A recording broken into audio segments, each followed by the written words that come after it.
চরিত্র বড় সম্মান। মা বাবার চাইতে উত্তম সাহচর্য সন্তানের আর কেউ হইতে পারে না।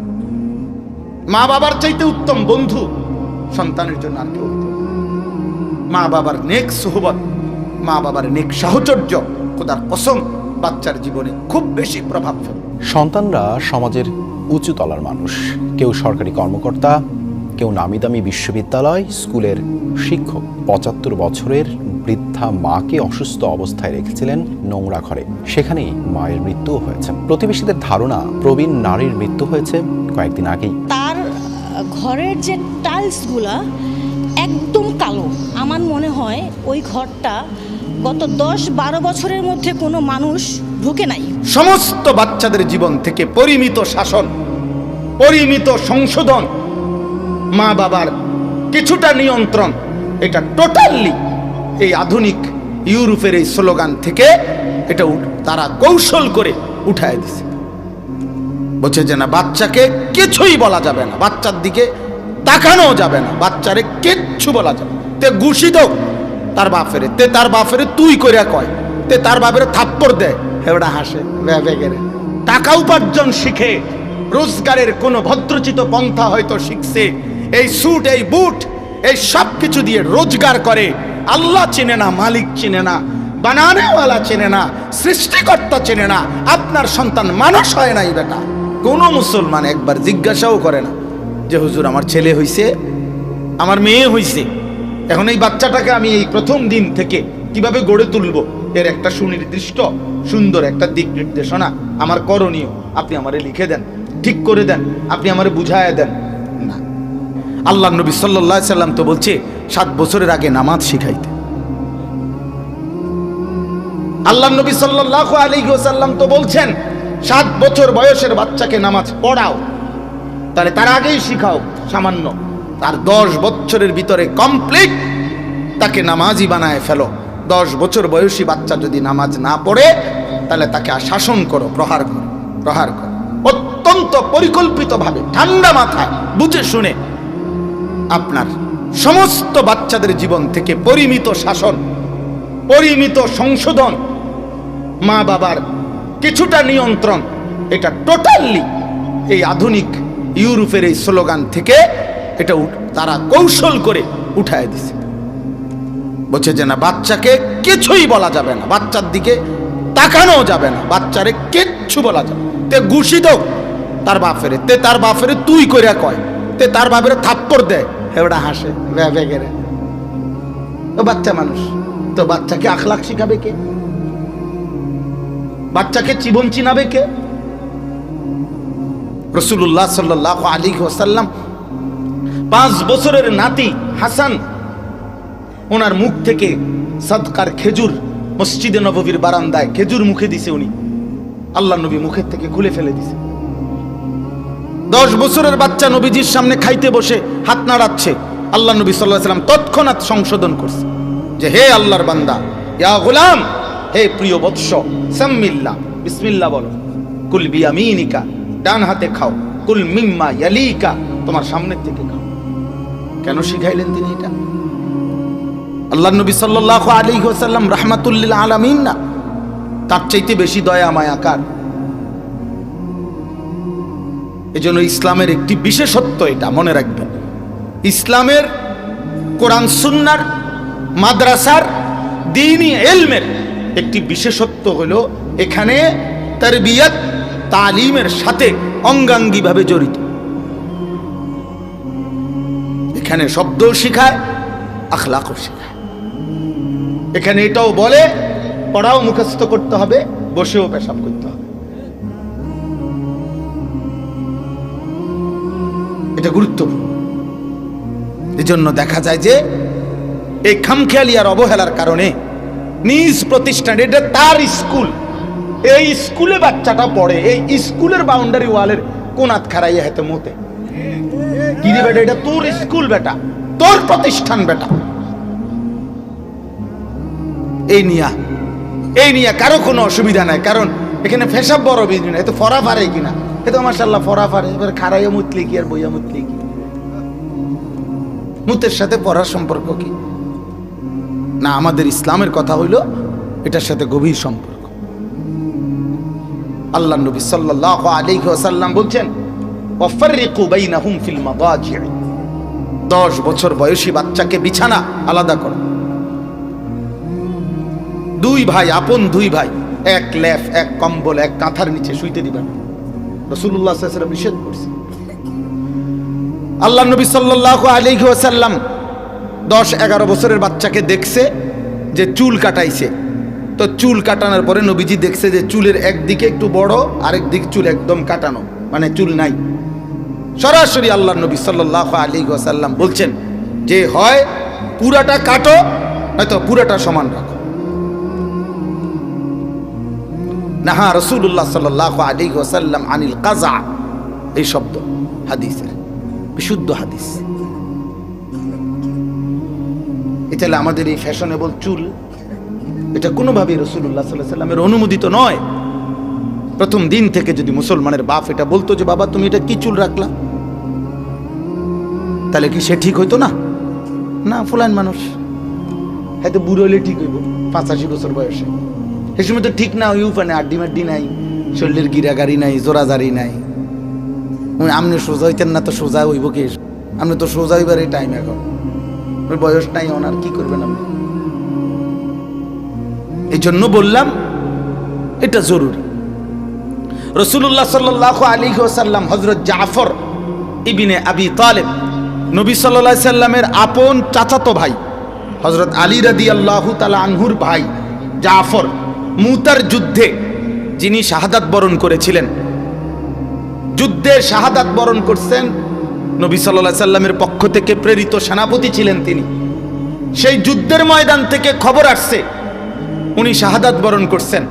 আল্লাহ নবী সাল্লাল্লাহু আলাইহি সাল্লাম উনার বাড়িতে ওনার বাচ্চাদেরকে সান্ত্বনা দেওয়ার জন্য বিবির কাছে পর্দার আড়ালে কথা বলছেন, বাচ্চাদেরকে কাছে নিয়ে আসছেন।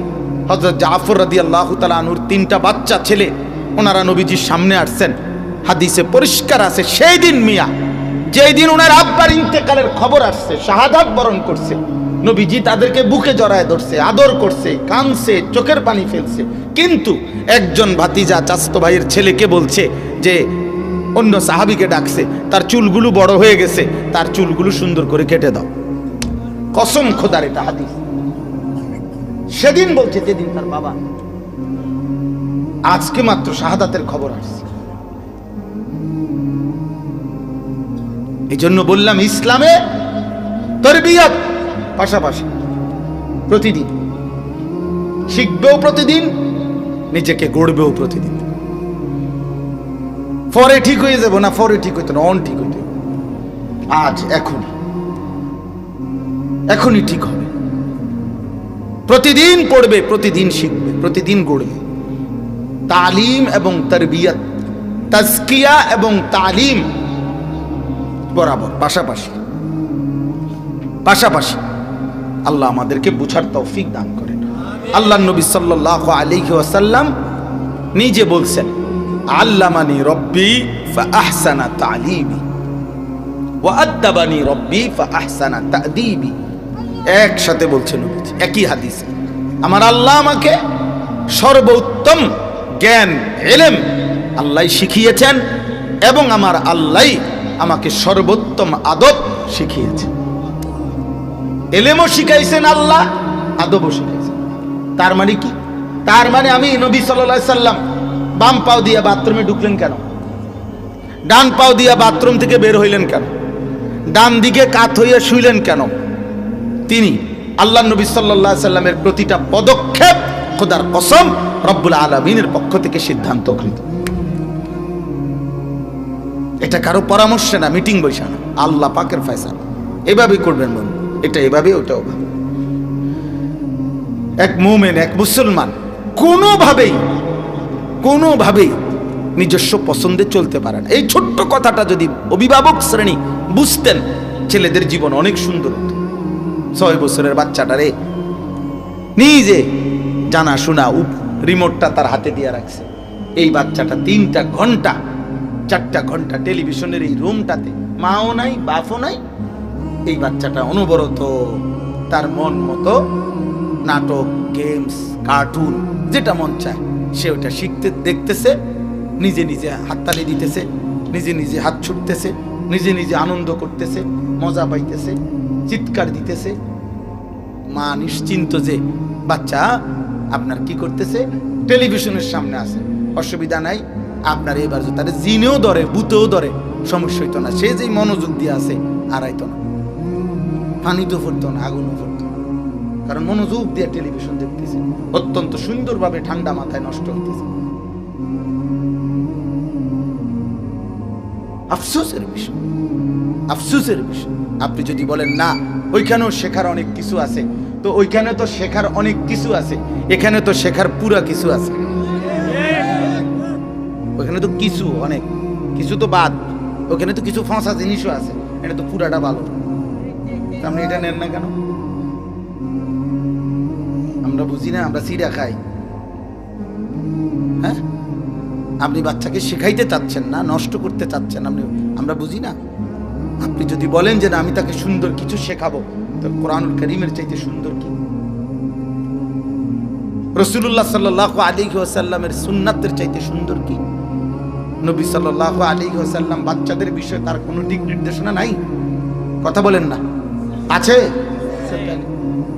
একটা বাচ্চা পেশাব করছে নবীজির কোলে, কয় বালতি পানি দিয়া এই জায়গাটা পবিত্র করবে, খোদার কসম নবী এটা পর্যন্ত বলে দিছে। মেয়ে বাচ্চা পেশাব করছে, তো এখন পানি ঢালতে হবে কদ্দুর। পুরুষ বাচ্চা, ছেলে বাচ্চা পেশাব করছে, এখানে পানি ঢালবে কদ্দুর। আল্লাহ নবী সাল্লাল্লাহু আলাইহি ওয়াসাল্লাম ব্যবধান করছে, বুঝাইয়া দিছে। আপনি কে মনে করছেন রাসূলুল্লাহ সাল্লাল্লাহু আলাইহি ওয়াসাল্লাম কি জিম্মাদারি আদায় করছে?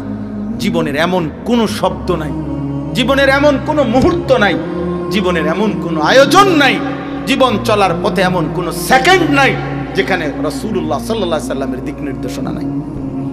এমন হতেই পারে না, পৃথিবীতে ইসরাফিলের ফু পর্যন্ত এমন ঘটনা ঘটবে না, এমন প্রশ্ন আসবে না যে প্রশ্নের উত্তর আল্লাহর নবীর জীবনীর মধ্যে নাই, কোরআনুল কারীমের মধ্যে নাই। হবে না, এমন কোনোদিনও হবে না। 1450 বছরে হয় নাই, আগামীতে হবে। এটাই চূড়ান্ত, এটাই বাস্তব কথা। আপনাদের কাছে আমরা বলতে চাই, এটা আপনারা বোকা ভাববেন না, আপনারা হুজুরদেরকে বোকা ভাববেন না। আল্লাহর কোরআন থেকে যে বলে সে বোকা না, রাসূলুল্লাহ সাল্লাল্লাহু আলাইহি ওয়াসাল্লামের সুন্নাহ থেকে যে বলে সে বোকা না। মানুষের ব্যক্তিগত বুদ্ধি আপনাদের সামনে যে যা নতুন আধুনিকতা পেশ করে, ওটা কোনো মানুষের মাথার থেকে, ওই মানুষের মাথার বুদ্ধি আবার ওই ব্যক্তি বছর 10 পরে সে বদলায় ফেলে, সে সিদ্ধান্ত বদলায়, চেঞ্জ করে, যে না এখন পরিবেশ পরিস্থিতি বদলে গেছে, এখন নতুন সিদ্ধান্ত। বিজ্ঞানের গবেষণা পরবর্তী বিজ্ঞানীরা আইসা ভুল প্রমাণিত করে। এক সময় কোনো বিজ্ঞানের কোনো গবেষণা জনপ্রিয় ছিল, পরবর্তী বৈজ্ঞানিকরা এসে বলছে না এটা ভুল ছিল, ভুল ছিল, ভুল ছিল। মহাশূন্যের অসংখ্য থিওরি প্রত্যেক পরবর্তী বিজ্ঞানীরা এসা আগেরটাকে ভুল প্রমাণিত করছে। তাইলে আপনি বলেন, প্রতিনিয়ত গবেষণা বদলায়, প্রতিনিয়ত মানুষের সিদ্ধান্ত বদলায়, মানুষের চিন্তা চেতনা বদলায়। তাহলে মানুষের কাছ থেকে চূড়ান্ত সিদ্ধান্ত আসতে পারে না। চূড়ান্ত সিদ্ধান্ত আল্লাহর কোরআনে, চূড়ান্ত সিদ্ধান্ত রাসূলুল্লাহ সাল্লাল্লাহু আলাইহি ওয়াসাল্লামের সুন্নাহ। সুন্নাহ এমনকি হযরত আব্দুল্লাহ ইবনে মাসউদ রাদিয়াল্লাহু তাআলা আনহুম, নবীজির বিখ্যাত সাহাবী, নবীজির সাথে সবচেয়ে বেশি সাহচর্য প্রাপ্ত সাহাবী যারা, তার মধ্যে তিনি একজন। নবীজি সাল্লাল্লাহু আলাইহি ওয়াসাল্লামের এমন সফরেও হযরত আব্দুল্লাহ ইবনে মাসউদ নবীজির সাথে ছিলেন, যে এই সফরে উনি ছাড়া নবীজির সঙ্গী আর কেউ ছিল না।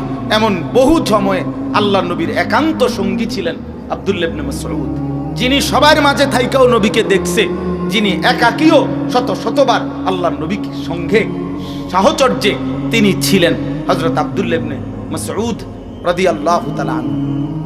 এত বড় সাহাবী, তিনি বলতেন, হাদিসের কিতাবে আছে, তিনি বলেন যে তোমরা যদি কারো নীতি, কারো আদর্শ গ্রহণ করতে চায়, তো আল্লাহ এবং তার রাসূলের পরে যদি কারো আদর্শ তোমরা নিতে চাও, তাহলে আমরা এই মুহূর্তে যারা জীবিত সাহাবী আছি, আমাদের চাইতেও যারা ইন্তেকাল করেছে তাদের যেই কথাগুলো আমাদের থেকে শুনতেছ সেগুলোকে বেশি গ্রহণ করো, কারণ তারা প্রত্যেকেই ঈমানের উপরে, আল্লাহর সন্তুষ্টির উপরে ইতিমধ্যে ইন্তেকাল করে ফেলেছে, আর আমরা এখনো মৃত্যুবরণ করি নাই।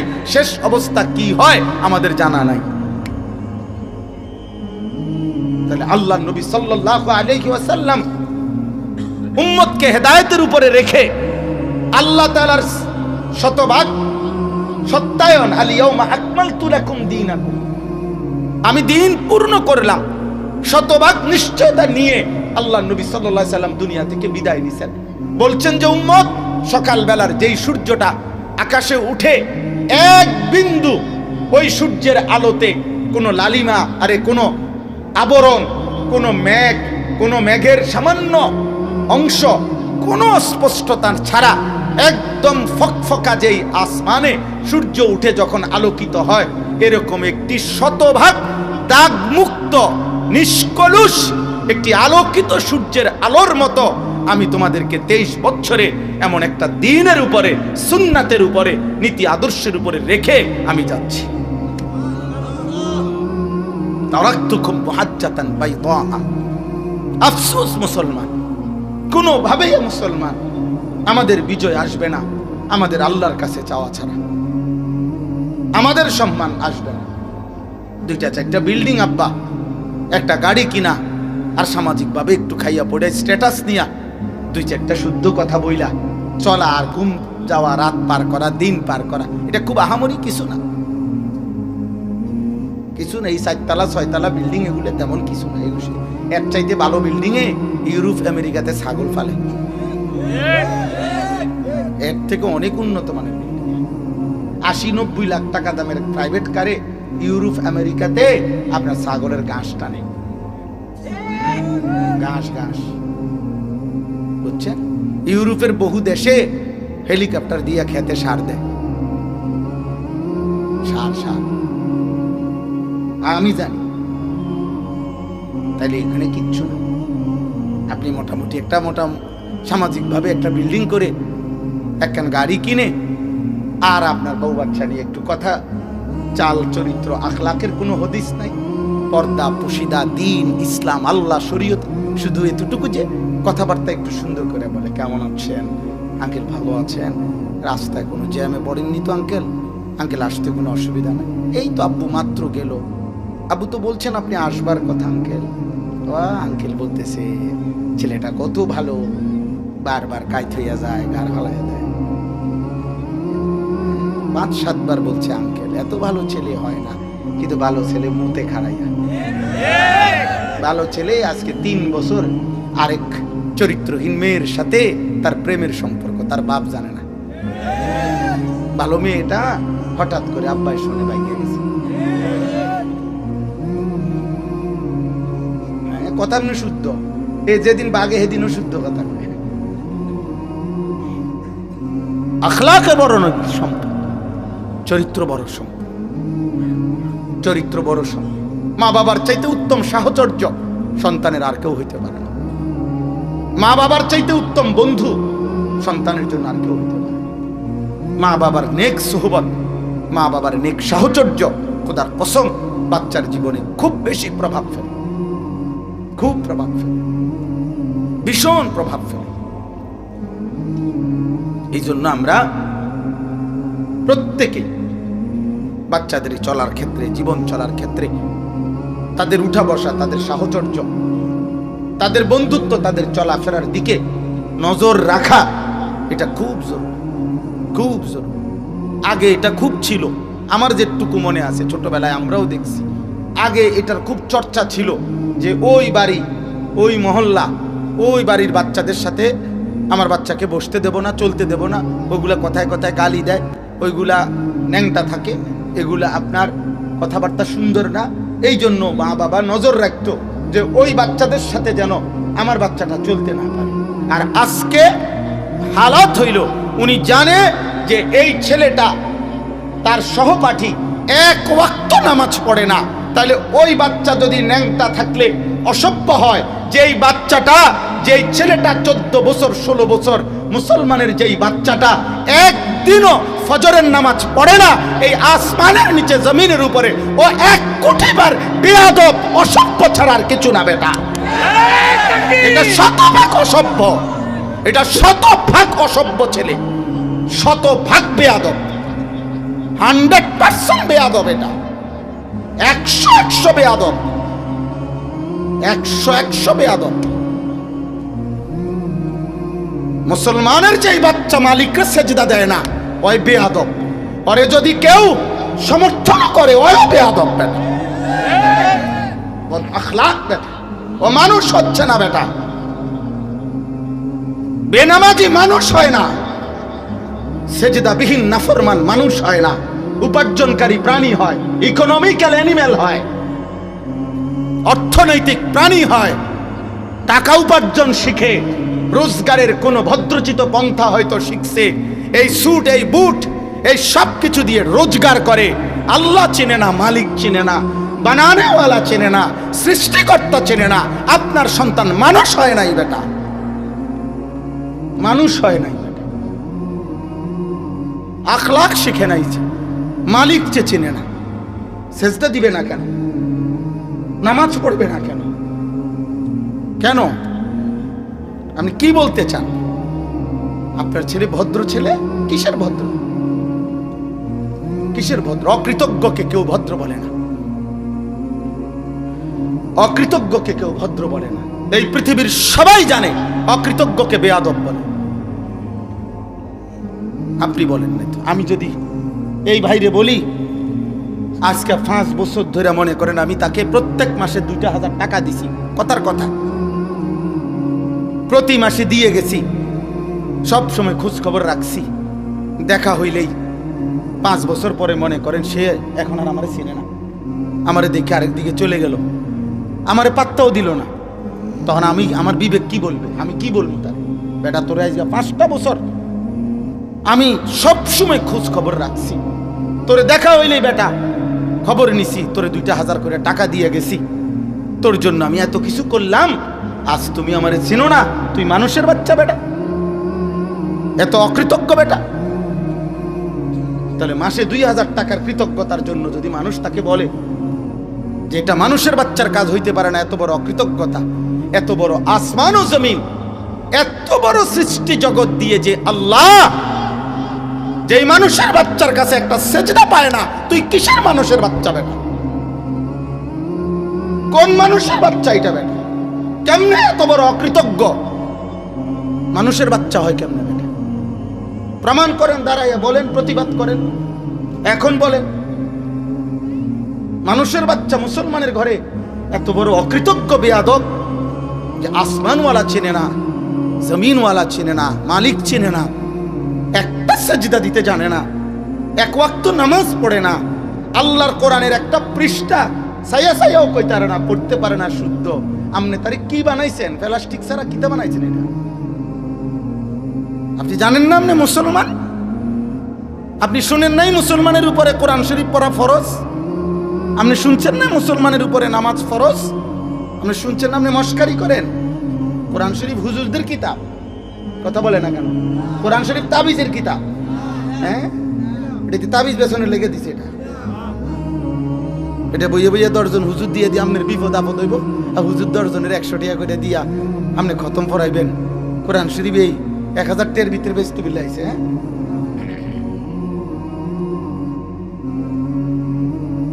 খামখেয়ালি এটা আব্বা, আফসোসের বিষয়, বহুত বড় আফসোসের বিষয়। হায় মুসলমান কেন বুঝবে না? কোরআন শরীফের এই আয়াত আমি পড়ছি বাপ, ওয়াকাল আর-রাসূল ইয়া রাব্বি ইন্না কওমি ইত্তাখাযু হাযাল কুরআনা মাহজুরা। হাশরের দিন আল্লাহর নবী সাল্লাল্লাহু আলাইহি সাল্লাম আহা বহু নাফরমান উম্মতকে দেখাই আল্লাহকে বলবে, মাওলা আমার জাতির এই মানুষগুলো, আমার কওমের, আমার উম্মতের এই লোকগুলো আমার 23 বছরের রক্তে ভেজা কোরআন, যে কোরআনে আমার তায়েফের রক্ত মিশে আছে, যে কোরআনে আমার উহুদের দান দান শহীদ করা খুন জড়িয়ে আছে, যেই কোরআনের মধ্যে আমার পেটে পাথর বাঁধা ক্ষুধার কষ্ট জুড়ে আছে, যে কোরআন 23টা বছর উম্মতের কাছে বুঝাই দিতে গিয়ে আমি দুয়ারে দুয়ারে ধাক্কা খাইছি, গলিতে গলিতে ধাক্কা খাইছি, আমি কত নির্যাতিত হয়েছি। আম্মা জান আয়েশা রাদিয়াল্লাহু তাআলা আনহাকে নবীজি একদিন বলছে, নবীর স্ত্রী আয়েশাকে, নবীর বিবিকে বলছে, আয়েশা খোদার কসম, লাকাদ উযিতু ফিল্লাহ মা উযিয়া আহাদুন। আল্লাহর নবী বলছেন, আয়েশা, হযরতে আদম থেকে ঈসা 1.25 নবী আল্লাহর কথা বলতে গিয়ে যত নির্যাতিত হয় নাই, আমি মুহাম্মদ একা তায়েফের রক্তের দিন, পাথরের আঘাতের দিন আমি তার চাইতে বেশি কষ্ট পাইছি। আয়েশা, আমি একদিনে আয়েশা তায়েফের রক্ত নিয়ে আমি যে কষ্ট পাইছি পাথরের আঘাতে, কোন নবী সবাই মিলে আল্লাহর জন্য, দ্বীনের জন্য এতটা কষ্ট সয় নাই। মা উযিয়া আহাদুন, আর কাউকে এত কষ্ট দেওয়া হয় নাই আয়েশা। এর বিনিময়ে আপনি রাসূলুল্লাহ সাল্লাল্লাহু আলাইহি সাল্লামের উম্মত, আপনি একদিনও কোরআন শরীফ পড়বেন না। আপনার ছেলে কখনোই কোরআন শরীফ পড়বেন, আপনার ছেলে শিক্ষিত, আল্লাহর কোরআন বিহীন শিক্ষিত হয় কিভাবে? রাসূলুল্লাহ সাল্লাল্লাহু আলাইহি সাল্লামের আখলাক বিহীন শিক্ষিত হয় কিভাবে? কোরআন তো বলে নাই তাকে শিক্ষিত। জাহিলুন বলছে, জাহিলুন লা ইয়াকিলুন। পড়ে দেখেন, পড়ে দেখেন, রাগ হওয়ার সিস্টেম নাই, বরং আপনি জিদ কইরা যে না পড়ে এলাম, যা আমনের জিদ করেন, জিদ করে কি কইলা বেটা, হুজুর এত বড় কথা বেটা, কোরআন শরীফ পড়ছি না, যা পড়ে এলাম। আমি তো চাই আপনার একটা সেতো তো ওড়ে না, জিদও ওড়ে না, মাতেও না, লড়েও না। কয় হুজুররা তো কয়, বুঝি তো, গপ মারে, ফাইজলামি করে, মস্কারি করেন মিয়া। অসংখ্য মুসলমান তামাশা করেন, অসংখ্য মুসলমানের এতটুকু মন্তব্য, হ্যাঁ এই হুজুরটা ভালো বলছে। আরে মিয়া, আপনি ভালো বলছি কিনা, ভালো বক্তা কিনা আপনার কাছে সার্টিফিকেটের জন্য আসছি মিয়া? ইন্টারভিউ দিতে বসছি আপনার কাছে, আপনার কাছে আল্লাহ মনে করাইতে আসছি, আপনার আখিরাত মনে করাইতে আসছি। ভাতের অভাবে আসি নাই মিয়া, ভাত তো অটো চালাইলেও খাওয়া যায় মিয়া, এটা বুঝি না আমরা। তা সিএনজি চালাইলেও তো ইমামের চাইতে বেশি বেতন আসে, ইমামতির চাইতে। একটা সিএনজি চালাইতে ভিক্টোরিয়া কলেজ থেকে মাস্টার্স পাস করতে হইব না? তো দুনিয়া কি খুব কঠিন হয়ে গেল কোথা? দুনিয়া কঠিন হলো কোথায়? আখিরাত ভুলে যাবেন কেন? আল্লাহ ভুলে যাবেন কেন? কোরআন পড়তে পারবেন না কেন? আব্বা, মুসলমানের নওজোয়ান ভাই, তুমি মালিকের কোরআন পড়তে পারো না কেন? আল্লাহর দেওয়া জবান দিয়ে, আল্লাহর দেওয়া চোখ দিয়ে রবের কালাম পড়তে পারো না কেন? কেমনে বললে বুঝো? যারা পড়তে পারেন না আল্লাহর কোরআন, আপনি এখানে আসেন, আপনার দৈরে কদ্দুর আমি কান্দি, আপনার লাগে একটু কাঁদি, হায় মালিক, এই আপনার কেমন বান্দা, আপনার বান্দা আপনার কালাম ভুলে গেছে, অথচ নিজেকে মুসলমান পরিচয় দিচ্ছে। وقال الرسول يا رب إن قوم اتخذوا هذا القرآن مهجورا। রাসূল সেদিন বলবেন, ইয়া রব্বি, আয় মাওলা, ইন্না কওমি ইত্তাখাযু হাদাল কুরআন মাহজুরা, আমার জাতির এই মানুষগুলো আমার 23 বছরের এই কলিজা ছেঁড়া রক্ত ভেজা কোরআন মাহজুর, নিজেদের জীবন থেকে পরিত্যক্ত করে দিয়েছে, ছেড়ে দিয়েছে। আমি এর বিচার চাই। দোস্ত আমার সুপারিশ করবেন যিনি, তিনি যদি বলেন আল্লাহ আমি তার বিরুদ্ধে বিচার প্রার্থী, সুপারিশ করবে আপনার কোন আব্বা? হ্যাঁ, আপনার কোন বাপে তখন সুপারিশ করবে? বলেন। বিরোধিতা করলেন, যার সুপারিশের জন্য যাবেন তার কাছে কেমনে? হ্যাঁ, চুল, চেহারা, লেবাস, পোশাকে, জীবনেও তাকে অনুসরণ করলেন না, কোন লজ্জায় যাবেন তার কাছে সুপারিশ?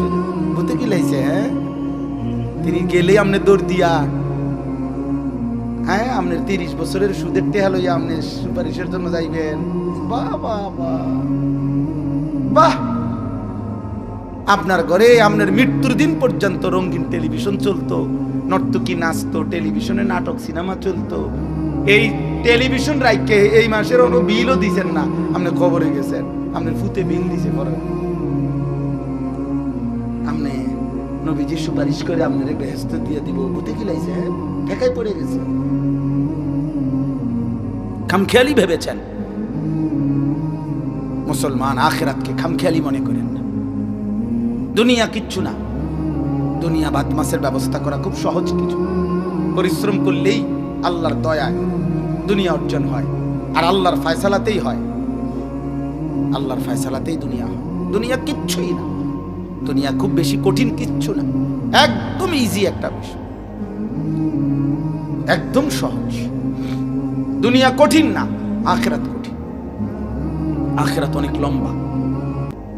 আখিরাত হিসাবের সময়, আখিরাত প্রতিদানের সময়। দুনিয়া আজ না মিললে কাল মিলবে। এই বাজারে মাছ ফসা গেলে পরের বাজার চাইয়া কিনলে ভালো মাছ কিনতে হবে। প্রথম সাময়িক পরীক্ষায় ভালো খারাপ করলো, দ্বিতীয় সাময়িকে চেষ্টা। আমার ছেলে প্রথম সাময়িক পরীক্ষায় অঙ্কে কয়দিন আগে এবছর 64 পাইছিল গত বছর।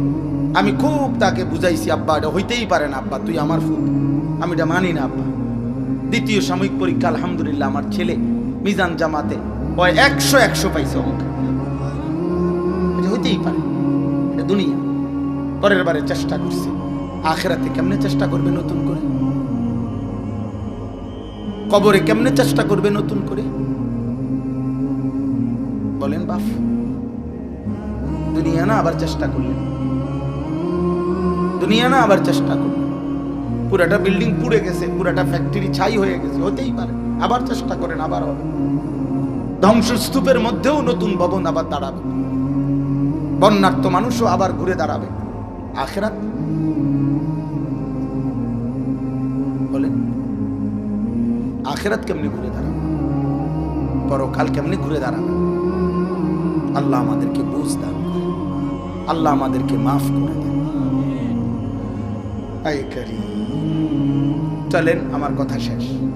আমি মূলত এই কথাটাই বুঝাইতে চাইছি। এখানে কয়েকটা আয়াত পড়ছিলাম। এই আয়াতের মূল বক্তব্য হল, আল্লাহ তাআলা বলছেন কিয়ামতের দিন অসংখ্য অগণিত নাফরমান পাপী আফসোস করবে। এই দেখেন, শুধু আমি তর্জমাটা বলি, আপনারা বুঝবেন, সবাই বুঝবেন, তাইলে আমার কথা শেষ। ওয়ায়াউমা তাশাক্কাকুস সামাউ বিল গামামি ওয়া নুজ্জিলাল মালাইকাতু তানজিলা। কিয়ামতের দিন কোটি কোটি ফেরেশতা আসমান ভেদ করে মেঘমালা, সাদা সাদা চাকা চাকা মেঘ যেমনি আকাশে জমে, এরকম মেঘমালার ভেতর থেকে আল্লাহ বলেন কিয়ামতের দিন হাসরের ময়দানে কোটি কোটি ফেরেশতা হাসরের ময়দানে নেমে আসবে, আর প্রত্যেকের হাতে আল্লাহর বান্দাদের আমলনামা থাকবে। এগুলো দেখাবার জন্য আল্লাহর সামনে। ওয়া নুজ্জিলাল মালাইকাতু তানজিলা। আল্লাহ তাআলা বলেন অগণিত ধারায় ফেরেশতা নামতেই থাকবে, আর আল্লাহর বান্দারা হাসরের মাঠে তাকিয়ে দেখবে শুধু ফেরেশতাই নামতেছে, ফেরেশতাই নামতেছে, ফেরেশতাই নামতেছে। কোটি কোটি কোটি কোটি কোটি, কত আল্লাহ তাআলা ছাড়া কেউ জানে না।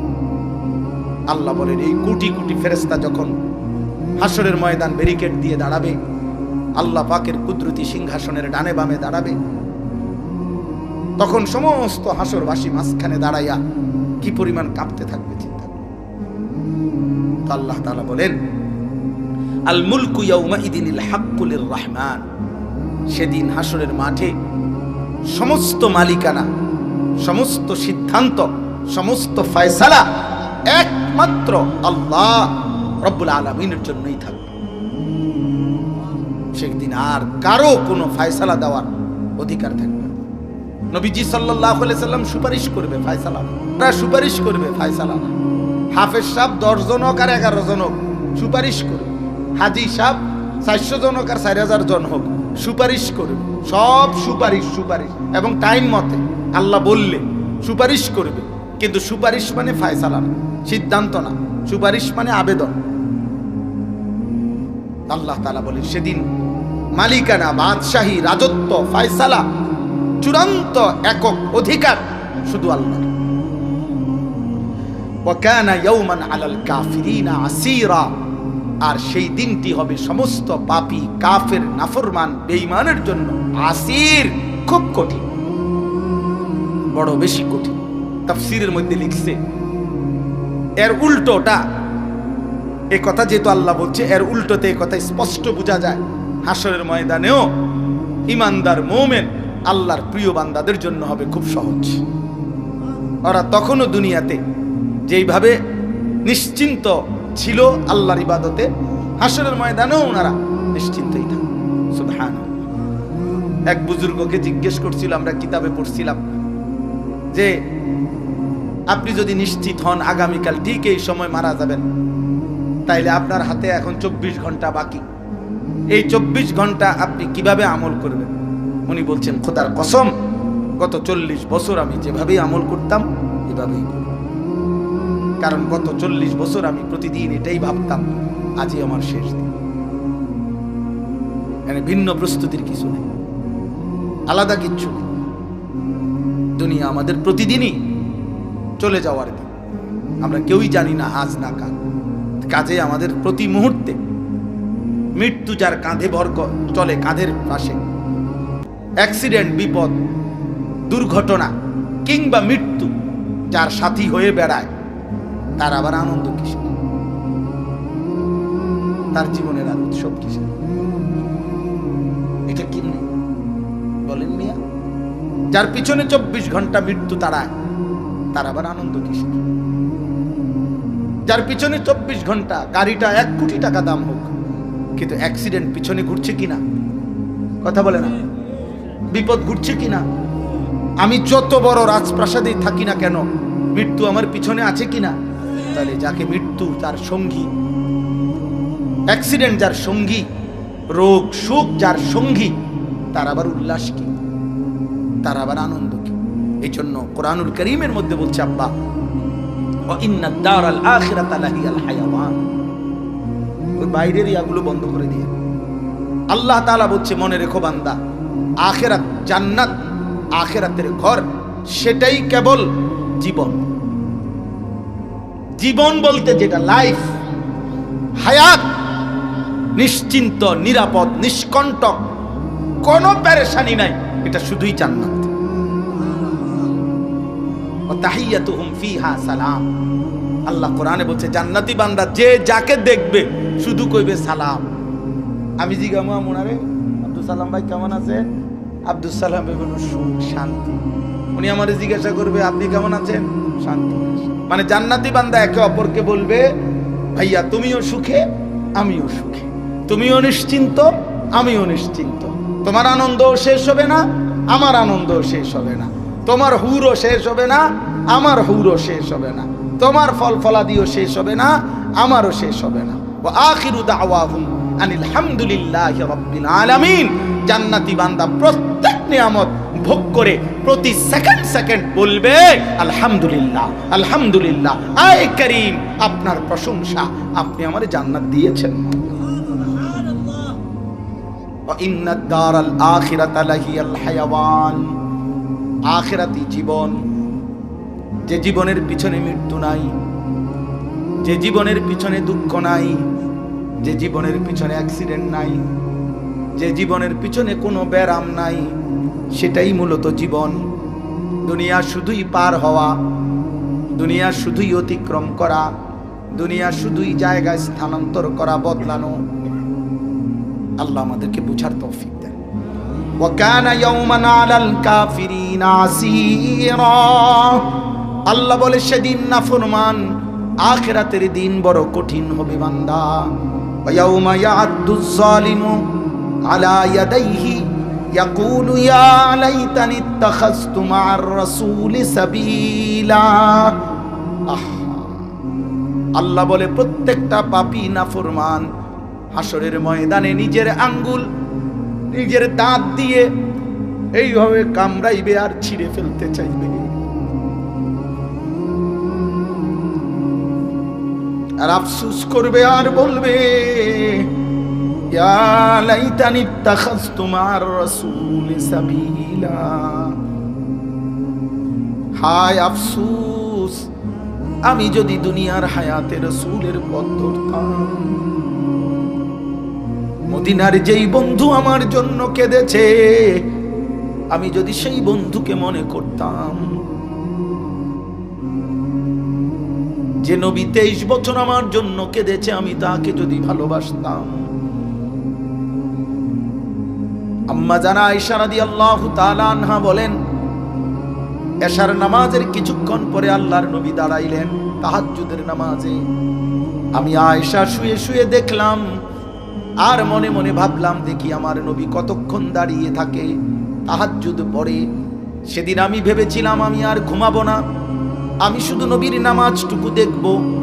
আম্মা জান আয়েশা বলেন, আল্লাহর কসম, বেলালের আজানের ফজরের সময় হয়েছে, ফজরের আজানের পূর্ব মুহূর্ত পর্যন্ত আল্লাহর নবী দাঁড়িয়েই ছিলেন। পাকিস্তানের এক বুজুর্গ আওলাদে রসুল সৈয়দ আব্দুল মজিদ নদীম সাহেব রহমতুল্লাহ আলাইহি, আমাদের এই কুমিল্লা বাংলাদেশে যিনি আগে আসতেন, এখন ইন্তেকাল করেছেন। আমিও ছোটবেলায় হুজুরকে দেখছি। উনি বলতেন, নবী যখন রাত্রিবেলা তাহাজ্জুদে দাঁড়াইতেন, তো রাতের আকাশ, রাতের অন্ধকার মাঝে মাঝে যেন নবীজিকে বলতো, মুহাম্মদ আজ আমি ভোর হব না, দেখি তুমি কতক্ষণ দাঁড়ায় থাকো। তো তিনি বলতেন, শেষ পর্যন্ত রাত হার মানতে বাধ্য হইতো, আর রাত বলতো, মুহাম্মদ তোমাকে হারানো যাবে না। রাত ঠিকই সুবহে সাদিক হইতো, নবী সাল্লাল্লাহু আলাইহি ওয়াসাল্লামের কিয়াম দাঁড়ানো, তাহাজ্জুদ শেষ হতো না। এইভাবে কাঁদতেন তিনি সারা রাত, সারা রাত, সারা রাত, হাত্তা তাওয়াররামাত কাদামাহু, দুইটা পা মোবারক ফুলে ফুলে যেত। যিনি এতটা কাঁদলেন, এত ভালোবাসলেন, যিনি জীবনের সব কিছু বলে গেলেন, বললেন, উম্মত বাম পাও দিয়া বাথরুমে ঢুকবা, ডান পাও দিয়া বের হইবা, মেসওয়াক করবা, কয়টা ঢিলা ব্যবহার করবা, কোন দিকে কাজ হইয়া ঘুমাইবা, স্বামী স্ত্রীর একান্ত মেলামেশা, একেবারে রাত গভীরের একান্ত বিষয়, আমি তাও বললাম। আমি প্রকাশ্য রাজপথ, তাও বললাম। জীবনের কোনো আয়োজনে আমি বলা বাকি রাখি নাই, আমি দিক নির্দেশনা না দিয়ে যাই নাই। একেবারে বিন্দু বিন্দু, প্রতিটি নিঃশ্বাস, আল্লাহ নবী সাল্লাল্লাহু আলাইহি সাল্লাম 3 নিঃশ্বাসে পানি পান করতেন, মানে 3 ঢোকে 3 বারে। তো নিঃশ্বাসটা পর্যন্ত কয়টা ফেলবে, খোদার কসম, যিনি নিঃশ্বাস পর্যন্ত উম্মতের জন্য ঠিক করে দিয়ে গেছেন, বলে দিয়ে গেছেন, তিনি বাকি রাখেন নাই কিছু। এমন রাসূল কেন ত্যাগ করলেন? এমন নবী কেন ত্যাগ করলেন? এই শেষ কথা হলো, ইয়া ওয়াইলাতা লাইতানি লাম আত্তাখিজ ফুলানান খলিলা। তখন নাফরমান ব্যক্তি বলবে, হায় আমার মন্দ কপাল, আফসোস, আমি যদি অমুককে, এই অমুক বলতে সে চিন্তা করবে যে যাকে দেখে নষ্ট হইছে, যে যার কারণে আল্লাহর পথ থেকে ফিরে গেছে, সরে গেছে, সে বলবে, হায় আমি যদি তাকে বন্ধু না বানাইতাম, আমি যদি ওই মদখোর, নেশাখোর, গাঁজাখোরকে বন্ধু না বানাইতাম, আমি যদি ওই বেহায়া বেপর্দা নারীকে বন্ধু না বানাইতাম, আমি যদি ওই অসৎ চরিত্রহীন লোকটাকে বন্ধু না বানাইতাম, আমি যদি ওই সুদখোর, ঘুষখোর, কিস্তিখোর, লোনখোর, এই নাফরমানকে যদি আমি বন্ধু না বানাইতাম, আমি যদি ওই মদখোর, নেশাখোর, গাঁজাখোর, ফুট্টাখোর, বাবাখোরকে যদি বন্ধু না বানাইতাম, আমি যদি ওই দুশ্চরিত্রদেরকে বন্ধু না বানাইতাম, খোদার কসম, এইভাবে ওই বন্ধু নামের যারা দুষ্ট, যে তাকে মন্দ পথে নিয়ে গেছে, সে তাদের কথা স্মরণ করে করে আফসুস করবে, আফসুস করবে, আফসুস করবে, আর বলবে, লাকাদ আদাল্লানি আনি যিকরি বাদা ইয জাআনি। বলবে, হায় আমার কাছে তো আল্লাহর বাণী এসেছিল, আমাগো এলাকার মসজিদে তো আজান হইতো, আমগো বাড়িতে তো দেখছিলাম কোরআন শরীফ আসিল, আমগো গ্রামের ইমাম সাহেব তো আমারে বলছিল, আমগো মহল্লার মাহফিলে তো আল্লাহর কথা বলছিল, আমার চাচা দাদা নানাও তো আমারে বলছিল, আমাগো গ্রামের কতজনই তো মাঝে মধ্যে আমারে বলছিল, কত দাড়িওয়ালা মুরব্বী তো আমারে নামাজের জন্য ডাকছিল, কত হাফেজে কোরআন তো আমি দেখছিলাম। এত কিছু দেখার পরেও আমার কাছে তো হেদায়েত আসছিল, আমার কাছে তো আল্লাহর কথা পৌঁছেছিল, কিন্তু ওই বন্ধু নামের এই শয়তান, সে তো আমারে পথভ্রষ্ট করে দিল। ওয়াকানা শাইতানু লিল ইনসানি খাযুলা। আল্লাহ বলেন, শোনো বান্দা, মনে রেখো, বিপদের সেই মুহূর্তে যাকে দেখে দেখে তোমরা নষ্ট হলা, সে তোমাদের থেকে দূরেই সরে থাকবে। অর্থাৎ একজন নাফরমানও সেদিন যাদের কারণে সে নষ্ট হলো তাকে খুঁজে পাবে না। আলহামদুলিল্লাহ, আমার কথা শেষ। আপনাদের কাছে শুধু এই কথাটাই বললাম, ওয়াকানা শাইতানু লিল ইনসানি খাজুলা। এই কথার অর্থ হলো প্রত্যেক শয়তান, এখানে তাফসীরের মধ্যে আছে, মানুষকে যে মন্দ পথে নিয়ে যায় তাকে শয়তান বলে। মানে একটা তো হলো বাস্তবিক ইবলিস যেটা শয়তান, আবার যে যাকে গুনার পথে নিয়ে যায় সেও শয়তান। বুঝছেন কিনা? তো আল্লাহ তাআলা বলছে মনে রাখবা, প্রত্যেক শয়তান মানুষকে আল্লাহর পথ থেকে ফিরানোর পর, গুনার মধ্যে লিপ্ত করার পর, সে যখন মুসিবতে আক্রান্ত হবে, খাজুলা অর্থ হলো তাকে কেটে পড়বে, তার আর সঙ্গী হবে না, সে আর সঙ্গী হবে। ওই মূল শয়তানও না, বন্ধু নামের শয়তানও না। এই জন্য আল্লাহ তাআলা বলছেন, যারা যাকে গুনার পথে নিয়ে যায় ও কোনোদিনও বন্ধু হয় না, ও মূলত শয়তানের অনুসারী। প্রকৃত পক্ষে বন্ধু সে যে একে অপরকে তাকওয়া খোদা বিরুতার পথ দেখায়। এই জন্য আজকে এতটুকুই কথা। আপনারা যারা অভিভাবক আছেন, আপনাদের সন্তানদের ক্ষেত্রে আপনারা নজর রাখবেন। তার বন্ধুত্ব, তার চলাফেরা, যার সাথে উঠা বসা করে তার দিকে নজর রাখা তার জন্য জরুরি। খেয়াল রাখা আমার বাচ্চা কিভাবে বেড়ে উঠতেছে। একজন স্বামীর খেয়াল রাখা, আপনার স্ত্রী সে কিন্তু আপনার বন্ধু, তার আখলাক চরিত্র এবং তার সাথে আপনার চলাফেরার ক্ষেত্রে আপনাকে খেয়াল রাখতে হবে যে আপনারা ঈমান ইসলামের উপরে আছেন কিনা। আপনার স্ত্রীর চলাফেরা কাদের সাথে, স্ত্রীও খেয়াল রাখা স্বামীর চলাফেরা কাদের সাথে। অর্থাৎ প্রত্যেক সহযোগী, যার সাথে যে সঙ্গী, সেই তার বন্ধু, ক্ষণিকের হোক দীর্ঘমেয়াদী হোক। এই প্রত্যেক বন্ধু চলাফেরার ক্ষেত্রে তার ঈমান আমল আখলাক আছে কিনা এদিকে নজর রাখা এটা জরুরি। নাই তো অসৎ মানুষের সঙ্গ কোনো মানুষের জন্য ক্ষতিকর। এই জন্য আল্লাহ কুরআনুল কারীমের মধ্যে এটা বলছেন, আল আখিল্লাহু ইয়াওমা ইদিন বা'দুহুম লিবা'দিন আদুফুন ইল্লাল মুত্তাকিন। কিয়ামতের দিন অসৎ বন্ধুরা একে অপরের শত্রু হবে, কিন্তু মুত্তাকিন